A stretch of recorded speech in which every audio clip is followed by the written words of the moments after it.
Ryan Jarrell here for Fight Bananas, and you know who my next guest is. It's the Butcher, Bryan Battle, who will be back in action at UFC 310 December the 7th when he takes on Randy Brown. Bryan, how you been?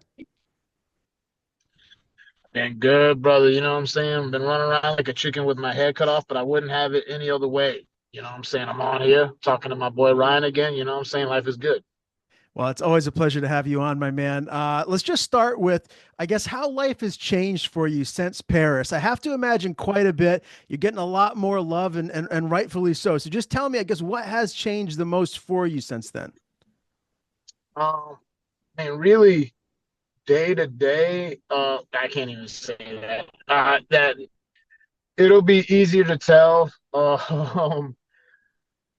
when life settles down a little bit. I'd say the one of the things is that like it's just been nonstop since Paris. You know what I'm saying? It's really been I'm going on trips to talk to, different people about different things, you know what I'm saying? Going and doing podcasts and stuff like that. You know, the fans have been amazing ever since, you know what I mean?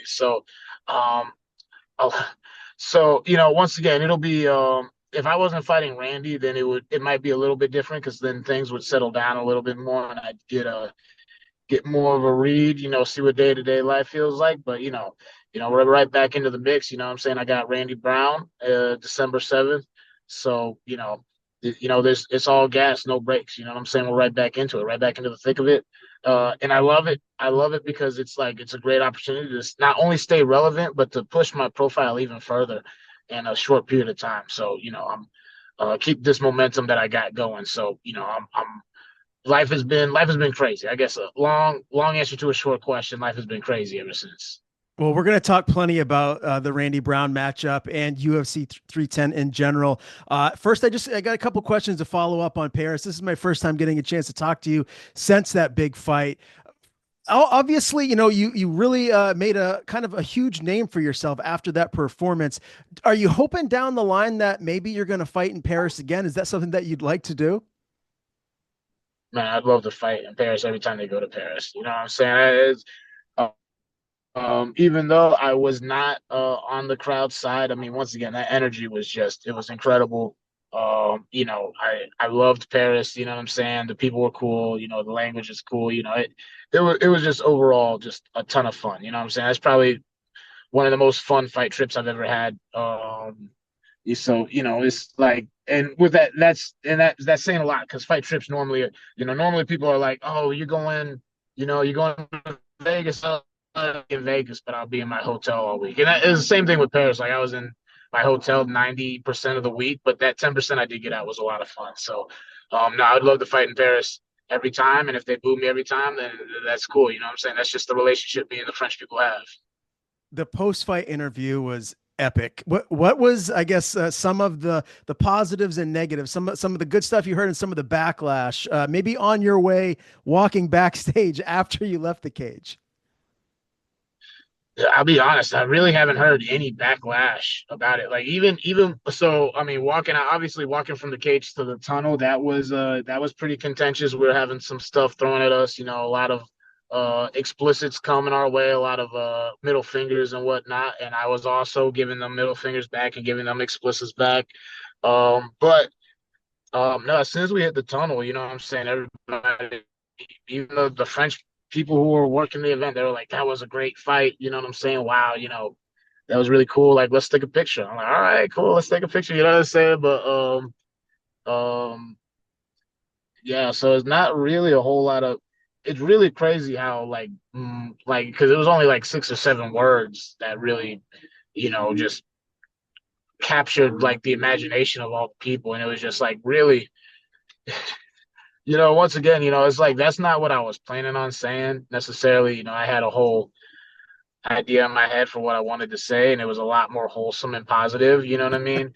But it was the energy that was going around was not necessarily wholesome, positive energy, and you just got to ride the wave. You know what I'm saying? Like, I think people try to force some things sometimes. Sometimes you just got to like take what you're given and just run with it. And I just like I was feeling the vibes in there, so I decided to give it to match it, and magic happened. You know what I mean? When the Jay-Z song hit and you made the walkout, I got goosebumps, man. I was like, oh my God, this is the perfect song to make the walk to. When did you decide that, okay, this is the song I'm going to make the walk to the octagon to?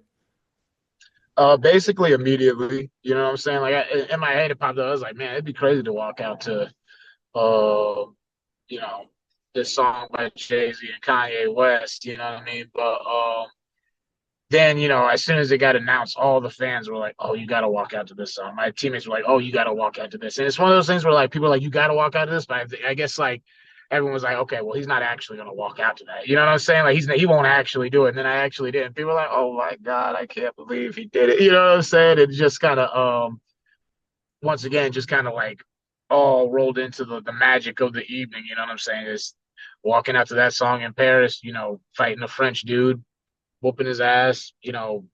Uh, getting the French crowd all riled up. It was just all it was all perfect. And you better believe if I ever fight in France again, I'm 100% walking out to that song 10 out of 10 times. You know what I mean? I think you have to. Again, man, epic. That was one of the more memorable fights, just collectively speaking, that I've seen in a while. And Kevin really came to fight, man. Like he put on a good performance himself. You really had to beat him up and get him out of there. What are the takeaways from your end as maybe like, what you can improve on from that fight? Uh,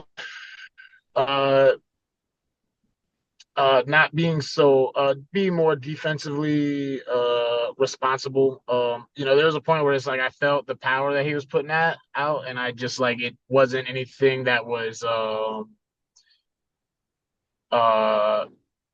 like I didn't respect his power too much. You know what I mean? And as a result, like, I let him land some shots that he didn't really need to land that, if, by chance it did go to decision, that could have like hurt me in the long run. Even though like in the moment it wasn't really hurting me, it could have definitely it made people think the fight was a lot more competitive than it was. Um so I'd just say, just being a little bit more mindfully defensively. It would have been nice to secure one of those takedowns, but he was defending really hard. So it was one of those things where it's like I felt how hard he was defending, and I was like, all right, well, he's either going to let me get a takedown or he's going to blow himself out because he was defending way harder than I was going for. So it would have been nice to secure one of those takedowns. I probably could have set it up a little bit better and executed the. Um, I felt like I was getting into the hips pretty well, but I wasn't executing the finish as well. So cleaning up the finish on some of those takedowns, but overall, nah, man. I mean, I was pretty happy with it. You know what I'm saying? Got out healthy. Definitely healthy enough to take a fight. A couple months later. So, you know, um, definitely things to improve on, but can't beat yourself up too much. You know what I'm saying? When you have a great performance, you know what I'm saying? Yeah, you got to be mindful. You definitely got to see where you can improve, but you got to pat yourself on the back a little bit too. You know what I mean? 100%, man. I mean, you're knocking on that door of the top 15. Kevin Jousset, he's a very, very difficult opponent. You solved the puzzle. You got him out of there, man. So yeah, I think you deserve a pat on the back for sure. How'd you celebrate with food and drinks? What'd you get into post fight? Man, I had a couple different drinks. The main thing I had some champagne. I got a bottle. My agent got me a bottle of champagne, so we had some nice French champagne. And I had some vodka Red Bulls. You know what I'm saying? Because I wasn't, I wanted to get a little lit. But I don't want to go to sleep yet, so you need a little alcohol, need a little caffeine. You know what I'm saying? Um, and then yeah, just they had a great after party at the hotel with like a bunch of like it was one of those things where it's like if you're like a regular person who doesn't watch MMA, you would just be there and you're like, oh, this is a nice party. Wow, there's a lot of people here. This is cool. If you're someone who's an MMA fan, you're just like, whoa, this is crazy. Is that Michael Bisping? Is that Robbie Lawler? You know what I'm saying? Is that this person? Is that Karen? You know what I'm saying? Like all these personalities are there. All the people. It's like, oh, is that Anthony Smith? So it's just like it was really cool. Not only just being there around them, but also, like you said, I had a great performance. And so like just getting acknowledgement from people that, I've grown up watching and, I've looked up to for a long time. So it was a really cool experience. Yeah, man, no doubt. Well, again, congratulations on all the success there. I did see that you went to Extreme Couture and got some work in Yes, with Sean Strickland, Chris Curtis, and the fellas there. yes. Tell me what that was like, man, and if you're going to be maybe heading back there again in the future. Oh man, I've definitely I've gone over there before, and Sean is obviously he's a polarizing dude, but I love those guys. You know what I'm saying? Sean, Chris Curtis. You know what I'm saying? Like the whole gym. I love the vibe they got over there. I love the atmosphere. It would 100% be a place where if I didn't have such a strong bond with my home gym, and if my family wasn't in North Carolina, if I went to any other gym to train full time, it'd probably be Extreme Couture. I could say that confidently.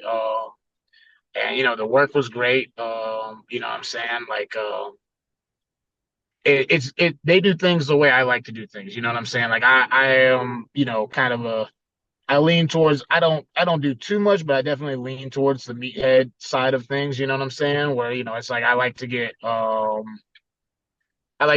You know what I'm saying? I like to spar. You know what I'm saying? I like to, it's like, come on, bro, hit me. You know what I'm saying? Don't be, you know what I'm saying? Like, we're training to fight. So, like, obviously, like, you're not trying to fight in the gym every day, but, sometimes, you got to mix it up. You got to feel something to know where that limit is. So, that's where, like, somewhere like Extreme Couture is just like a lot of fun because, you get to go with some of the best guys in the world and, guys who aren't afraid to get hit and aren't afraid to hit you. So, especially being a UFC guy, sometimes you go to places where people will kind of they get worked up because the UFC guys there. So when you're in a place where you're not really special, it's kind of it's kind of a cool, nice change of pace. You know what I mean? I mean, Sean Strickland, he doesn't ever spar, right? He just fights when he trains. Basically, yeah. I'm saying he gets a little of a bad rap, but yeah, basically, you know what I'm saying. Like you just gotta he has a quick switch. You know what I'm saying? That switch goes from uh you real. So you definitely compete when I was Sean, Oh, I think I lost you there. I got you back. Can you hear me? You got me back. You got me Yep. back. I can hear you. Can you hear me? Okay. Yeah, I got you. So you're back home now. What is this camp going to look like moving forward? I mean, we're still well over a month out before the fight is actually here. What are you going to do to get yourself prepared for Randy Brown? Anyone specific to kind of replicate what he does inside the cage? Yeah, we definitely got some tall guys coming in. Yeah, I got the guys I always work with. But definitely looking for because it's especially at 170. This would happen periodically at 180, but I have a pretty good reach for 180. But for Randy to have an inch reach advantage. Like that's something I haven't seen at welterweight. Like once again, I said I've seen this at middleweight before and 205, but he's got really long arms, so it's like that's just something we have to prepare for. Fortunately, I just fought another tall guy. He didn't have. I want to say Jusei had 75-inch wingspan, where Randy has a 78. I have a 77-inch wingspan, so no, it'll be fun. It'll be fun. It's we got this it's ironic. We got a it's just we just gotta find whoever we can, you know what I'm saying? Just be like, hey, listen, I need 5 minutes. You know what I'm saying? Come on, bring your long ass over here. You know what I'm saying? I'm almost basically like anywhere I go, if I see someone who's tall and looks like they have long arms and they look like they're athletic, I'm like, hey, come on over here. Need you to give me a couple minutes. You know what I'm saying? So he's an interesting challenge. He's unorthodox. So, it's like even if you find someone like, it's tough. Like he's someone where it's like tough to get the exact look because the way he fights, unless you're Randy Brown, unless you're really good, it's hard to get away with doing some of the things he does. And I know some people would get really nervous trying to emulate Randy Brown's style, especially with me coming swinging hammers at their heads. So, but no, we talked about it. We got a plan at the gym, and we got an idea of who we're gonna bring in. So we're gonna reach out, bring some people in. Probably about 6 weeks out from the fight is when we're gonna really dial it up. These uh last week and this week has really been used to kind of just get the conditioning right, get sharp, get the reflexes right, not going too hard yet. But yeah, about 6 weeks out, we're gonna pick things up and really get all the way dialed in. Randy is a very well-rounded fighter. He's got, 7 TKO KO victories, 5 submission victories, plenty of decision victories, so he can go the distance if need be. Where is he most dangerous? Um, he's most dangerous if I let him get comfortable and he's able to just get a rhythm and do his thing. He's a tremendous rhythm fighter. You know what I'm saying? If he gets going, like I said, he's long, he's fast, he's athletic. You know what I'm saying? He's got solid grappling. You know what I mean? So he doesn't really have any glaring holes necessarily. There's like a couple of like technical things where it's like yes, you can try to exploit it, but also it's like that's how he fights. So he's used to that. So he's used to people trying to exploit those things. So I'm just gonna be mindful, keep my hands up, keep my head moving, and try to land my shots where I can. You know what I mean? Both JDM and Luque have finished him. Did you learn anything from either of those losses that he had? Nah, for sure, absolutely. I mean, it's like I said, his fight style is kind of high risk, high reward. You know what I mean? And so now one of the big things is I'm not really built like Vicente or JDM, so it's like watching that you have to take it with a grain of salt because the way they fight and the way I fight are different. But there's definitely things to take away from that. And it's just really just kind of not getting mesmerized. I think that's the biggest things. He does a lot of feints. He does a lot of things with his hands, and it's just like not to get mesmerized. Stay focused. You know what I'm saying? Stay on target. You know what I'm saying? If you've seen it an opening, exploit it. You know what I'm saying? Corral them, strike. You know what I'm saying? Get the finish. Is Randy Brown the most difficult challenge that you think that you'll have had at this point up in your career so far? On the feet, yeah, on the feet for sure. Overall, I think it still might be Renat. Even though I'm confident I could beat Renat right now. But yeah, no, I'd probably give it to Renat. As far as like who I fought as a pro, um, it's just like stylistically, I think it leans more towards me. You know what I'm saying? There's stylistic matchups that have been even when I was on the Ultimate Fighter. Stylistically, I think Petrosky might have been a little bit tougher of a matchup than Randy is. And what's interesting is I know Randy has gone out and trained with those guys before. So um, on the feet for sure, but I think stylistically, no, he's not the toughest matchup I've had since I've been in the UFC. You've clearly improved your stand-up skill set tremendously. I mean, we saw that with your fight against Kevin. Do you think that this fight mostly will take place on the feet, or is the smart thing to utilize your grappling to maybe get him to the ground? If I see an opportunity to get him down, I'll definitely take it. But yeah, I think this fight will. I'm anticipating his takedown defense to be really sharp, to be really strong. Um, Once again, he's one of those people where it's like you kind of have to catch him off balance because he does have a long frame and he is a strong guy. So it's like he has good leverage. He has good leverage and he has good strength to go with that leverage. So um, I'm not necessarily going to be game planning that, but if I see the opportunity to take him down, I'm probably going to take that. Because my top game is pretty good. You know what I mean? So and just speaking frankly, he's a lot less dangerous off his back than he is on his feet. So I would take it, but I'm thinking this fight is primarily going to be on the feet. What does your gut tell you, Brian? How does this fight finish? Do you finish him? Does this go the distance? What do you think ultimately we're going to see as far as an outcome in this fight? I think you see a competitive first round, and then you see me get him out there in the second. You know what I'm saying? I think there's opportunities to get him out of there in the first, but I'm not gonna bank on that necessarily. But I think first round will be competitive. Second round after I've made all my reads and after I got the range down packed and everything like that, he's got to go. You know what I'm saying? we don't get paid by the hour, so second round is always the goal. You know what I'm saying? Get out. Lasting 10 minutes with me is a tough ask for anybody. Yeah, clearly. You keep proving that fight in and fight out, man.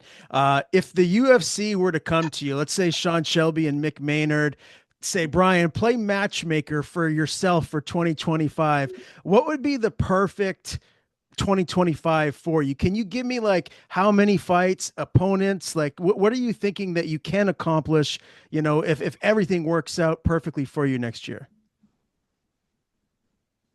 I mean, realistically, having another 3 fights next year would be perfect. Three, even 4 fights. You know what I'm saying? I'm at that stage in life now where it's like, yo, it's like time to cash in. You know what I'm saying? It's time to fight. You know what I mean? I gotta stay active. I gotta stay busy. Um, but yeah. With that being said, I mean, unrealistically, I guess you could say, yo, give me Shavkat for the next fight. You know what I'm saying? I'm gonna go out there and beat up Randy. Whatever happens with Shavkat man, I'd like to get someone undefeated. You know what I'm saying? I'd like to. There's something special about beating an undefeated person or someone whoever the people think is the toughest person who isn't the champion. Go ahead and let me get that person so I can beat them and let everyone know that I'm the toughest guy in the division. You know what I mean? But I know I gotta have patience. You know what I'm saying? I gotta get a couple more wins to work my way up there. But yeah, hopefully I can stay busy, stay active in 2025 so that I can get up and you know be in serious talks of contention by the end of the next year. A lot of people have said they've wanted to see you in there with Buckley. How do you like that matchup for yourself? What would you think would happen in that fight? I love the matchup with Buckley. I think I get him out of there in two. You know what I mean? Once again, I think it's like just off the top of my head, a competitive first round. But stylistically, I think once again it favors me. I guarantee you, I get Buckley shooting on me. You know what I'm saying? It's not a fight that's gonna. We're gonna stand up. We would stand up a little bit, but I think I'm landing a couple clean shots and he's shooting from my legs. You know what I mean? But that would be a fun fight. You know what I'm saying? I think the fans would love that fight. I would love that fight. I'd love to whoop Buckley's ass. You know what I'm saying? Someone's got to do it. You know what I mean? I gotta avenge my big bro Wonder Boy. You know what I'm saying? That's my dog. You know what I'm saying? So yeah, no, you know, Buckley 2025. Let's go, baby. Come on. I'll go whoop up on Randy, and then I can come whoop up on you next. I think Wonder Boy was winning that fight right up until he got caught. Do you agree? Yeah, yeah, for sure. No, I had Wonder Boy winning that fight, but I mean that's the game. You know what I mean? It doesn't matter who's winning. You could be winning 14 minutes and 50 seconds of a fight. You know what I'm saying? You get caught in that last 10 seconds. That's the fight game. You know what I mean? So and then I'm one of those people where it's like I believe, it's like an MMA fight is just like it's a simulation of like a fight to the death. So, once again, if there's no time limit, if there's no scoring, you can't say necessarily if someone's winning or losing. All that matters is who walks out. You know what I mean? So, you know, I had Wonder Boy winning that fight, but it's irrelevant. Buckley took him out in vicious fashion. So, you got to give him credit where credit's due. You know what I mean? Yeah, no doubt. Guy's got a lot of power. Brian, before we get you out of here, I do want to get some fight picks from you. We've talked about this one before, but now it's official. What do you think we're going to see here in this main event of UFC 310? The boogeyman, as you said he was, Shavkat is taking on Bilal for the title. How does it finish? That's gonna be interesting. I'm really looking forward to that one. Because I think you know, people Shavkat's such a boogeyman. People are forgetting. Bilal is. I mean, whether you like it or not, he's that dude right now. You know what I'm saying? He went out there and he put it on Leon. So, um, seeing how Shavkat deals with that pressure will be interesting. You know what I'm saying? Like, I think that's going to be. Um, but also seeing if Bilal is able to maintain that pressure against someone of the physical stature and as ferocious. Because that's one thing about Leon. Leon's not nearly as ferocious as someone like Shavkat. You know what I'm saying? So, um, and Shavkat once again is like he's a type of dude who could be losing. He could lose the first 4 rounds, but in that fifth round, he's still going to be looking to like either knock your head off or choke you out. So, I mean, I think it's highly anticipated, but I don't think it's anticipated enough. I think that has either the ability to be, um, a really big statement fight for one of these guys, or it has the opportunity to be an absolute instant classic. So I'm looking forward to that one. Long answer to a short question. I think I'm gonna take Bilal. I think I'm gonna take Bilal on this. Decision? Yeah, for sure. Okay. Bilal don't win any other way. Come on, man. Fair enough. This weekend, man, Can't give him too much credit. Can't give him too much credit. You know what I'm saying? Got to give him his credit where credit's due. Can't give him too much credit though. I got you, man. I got you. I got to ask you about this weekend, UFC 308. I am looking forward to this main and co-main so much. Let's just start with the featherweight title. Tapuria, Holloway. Who wins? How does it end? Man, dude, you talk about a tough fight to pick. I mean, that's really it's like your brain versus your heart. But also, I mean, you can't even say that because it's like, Max's chin has never been cracked, especially at 45. You know what I'm saying? Like the most we've seen him hurt is at 55 against like knockout artists at 55, like the very best knockout artists at 55. And even then, like none of them could really put him down. Um, but I mean, Taporia is on the other end of the spectrum where he puts everyone down. You know what I'm saying? What's interesting about him is that he does it with the same combination every time. You know what I'm saying? He either goes right hand, left to the body, right hand, or he goes left to the body, right hand to that. You know what I'm saying? It's one of those where he'll just touch your body and then come right over the top with that absolute missile of a right hand. Um, and so it'll be interesting, obviously Max is a very smart guy. I'm sure he's seen that. You know what I'm saying? He fights very intelligently. So it'll be interesting to see how he deals with that. I think it's inevitable that he gets hit by one of those missiles at some point. And if he's able to eat that and keep on putting pressure on Ilya, like I could 100% see Ilya breaking. Because Ilya, like it's been interesting seeing him. He's been like the hammer in every fight, and he's been an amazing hammer. It'll be interesting to see, how things go if the roles are reversed and he's the nail. So ultimately, what's your pick? Are you leaning Max? I know I keep on talking without making these picks. That's crazy, right? I'm gonna go Max. I'm gonna go Max. Okay, I love it. I would love to see that happen. Co-main, Robert Whitaker, Hamzat Chimaev. Does the Reaper hand Boris his first loss? I think he does. I think he does. I think Robert gets it done. I think obviously Hamzat's an absolute monster. He's a beast. But he's up at 185. I don't think ultimately he'll be as effective at 185 as he was at 170. And then we're talking about Robert Whitaker, who's an absolute monster and who's fought absolute monsters at 185. You know what I'm saying? Like I know people are going to be looking at Hamzat's wrestling, but it's like we've seen him defend takedowns against Yoel Romero. So I think once again, the first round's probably going to be crazy. I could see Hamzat winning the first round, but the next two rounds, I see Robert taking over if he doesn't get the finish. And this is a 5 round fight too, which is really interesting. Oh, is it really? Is it a 5 round fight? Yeah. Oh, then I definitely got Robert in that. 100% Okay. got Robert Whitaker in that. Man, Yeah. can't wait. Where are you watching it this weekend? Oh, that's a good question. I'll probably be watching at home with the fam. You know what I'm saying? I've been all over the place. So I think I'll just take this opportunity to just chill with my people. You deserve it, my man. Bryan, it's always a pleasure to talk to you. Best of skill come fight night. Can't wait to watch. Before we do sign off here today, as always, man, I want to just give you the floor. If there's anything you want to plug or anyone you want to thank, the floor is yours. Shout out to my family, specifically my mom and sisters. They've really helped me out a lot the past couple of months. Been really helping watching the kids and whatnot. Shout out to shout out to my dad, my number one fan, Jason House, Iridium Sports, Jacob Praga, Simon, all those guys, Ed, all those guys that are amazing. Lance, and, shout out to my entire team. Carolina Combat Sports, Coach Tom Ziegler. Jonathan Martin, Shamik Harvey, two guys you need to be on the lookout for. Being on the cusp of being in the UFC pretty soon. Um, you know, James Presley, Dime Boxing, John Piper, Charlie Jiu Jitsu, Keith Richardson, Iron Warrior, Dan Dandy, Velocity Sports and Performance. You know what I'm saying? The whole team, everyone who helps me out, everyone who helps me get a little bit better. I appreciate everybody. So shout out to all the fans. The love has been incredible. And I can't wait to just keep this ride going.